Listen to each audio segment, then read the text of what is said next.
On a tous cette impression, n'est-ce pas? Que le temps nous file entre les doigts, que la vie passe en un éclair.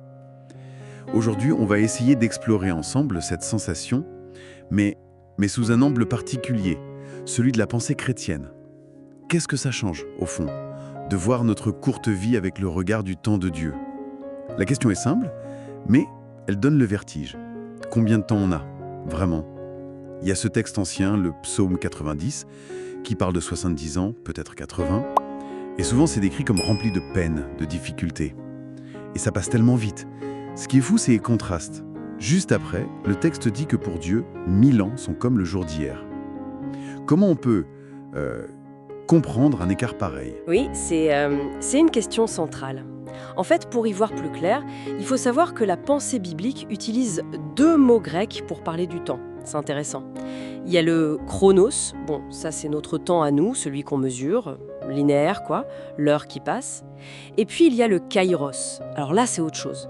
C'est plus le moment opportun, le temps juste, le moment choisi par Dieu pour agir. C'est lié à son plan, à son projet. Et ce temps-là, ce kairos, il est vu comme parfait. Jamais trop tôt, jamais trop tard. D'ailleurs, on voit dans certains récits, je pense au roi Saül qui s'est précipité, ça a eu des conséquences assez négatives. Ça nous apprend beaucoup sur notre propre impatience en fait. Ah oui, d'accord. Et si on regarde notre propre chronos, le temps qu'on a, l'image est encore plus saisissante. Mettons 70 ans. Si on enlève, l'enfance, l'adolescence, disons 15 ans. Puis le sommeil, facile 20 ans sur une vie. Et puis bon, les limites de la vieillesse, mettons 5 ans. Mais il reste quoi? Une trentaine d'années pour tout le reste? Le travail, les repas, la famille, les passions? Il y a une image très forte dans le Nouveau Testament, je crois que c'est Jacques qui dit ça, notre vie est comme une vapeur qui paraît pour un peu de temps et puis disparaît. Ça fait réfléchir, tout à fait. C'est une image très parlante. Et cette idée de brièveté, dans la perspective chrétienne, elle est souvent liée à une autre notion importante, celle du péché. Attention, pas juste une liste d'interdits, c'est décrit plutôt comme une condition profonde du cœur humain, une sorte d'orientation loin de Dieu, une tendance à vouloir être autonome, coupé de la source. Et cette condition, selon cet enseignement, elle a des conséquences qui vont au-delà de notre chronos. Il y a notamment cette idée qu'après la mort vient un jugement, comme c'est mentionné dans l'Épître aux Hébreux. D'accord. Donc d'un côté, une vie très courte, presque insaisissable comme cette vapeur, et de l'autre, cette idée d'une responsabilité qui, elle, dépasse cette courte vie. C'est là que le message chrétien apporte une réponse spécifique, c'est ça? Exactement. C'est le cœur du message. Face à ce constat, le christianisme annonce que Dieu, par amour, a envoyé son Fils, Jésus-Christ. L'idée centrale, c'est qu'il est mort pour réparer cette rupture causée par le péché. Et sa résurrection, elle est présentée comme la preuve ultime de la victoire de Dieu sur la mort. C'est ça le fondement de l'espérance chrétienne, une espérance qui dépasse notre temps limité sur Terre. D'ailleurs, petite parenthèse, si cette discussion vous parle, on aurait besoin de votre aide. Pensez à partager cet échange, à laisser un j'aime et pourquoi pas à vous abonner pour d'autres contenus. Un petit mot positif dans les commentaires, ça fait toujours plaisir. Voilà, fin de la parenthèse. Et cette espérance dont on parlait, elle s'accompagne aussi d'une certaine urgence, justement liée au kairos.